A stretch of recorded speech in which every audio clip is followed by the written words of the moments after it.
முருகன் மாநாடு மதுரையில் நடத்தும் பொழுது முத்தமிழ் கடவுள் முருகன் மாநாடுன்னு, அதுல ஹிந்து மதத்தை மலேரியா டெங்கு கொசு மாதிரியா அழிப்பேன்னு சொன்ன ஹிந்து விரோதி துரோகி உதயநிதி ஸ்டாலினை கூட்டின்னு வந்து நீங்க நிறைவு உரையாற்ற சொல்றீங்க.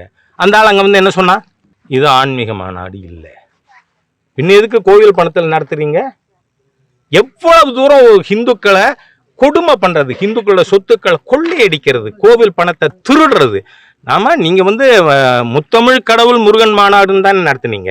ஆனா அவங்க அதுக்கு வந்த ஹிந்து விரோதி உதயநிதி ஸ்டாலின், அவர் உதயநிதி ஸ்டாலின் யாரு அவர் சொல்றாரு, இப்போ ரீசெண்டா கூட சொல்லியிருக்கார், I am a proud Christian.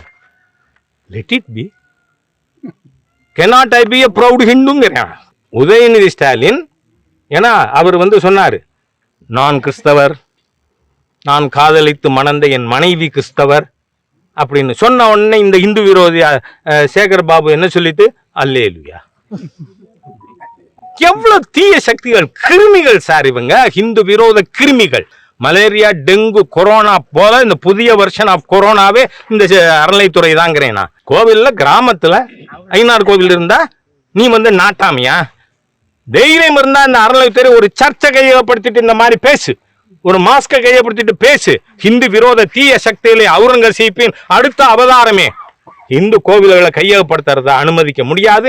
அதனாலதான் ஏற்கனவே பாரதிய ஜனதா கட்சி 26ல் தேசிய ஜனநாயக கூட்டணி அரசு வரும், அறநிலைத்துறை எடுக்கப்படும். அதனால ஹிந்து மதத்தை அழிப்பதற்கு, ஒழிப்பதற்கு, கோவில்களை அழிப்பதற்காக இருக்கின்ற இந்த அறநிலைத்துறை டிபார்ட்மெண்ட் நோ பிசினஸ் ஹியர். இதை தொடக்கூடாது, இங்க நுழையக்கூடாது.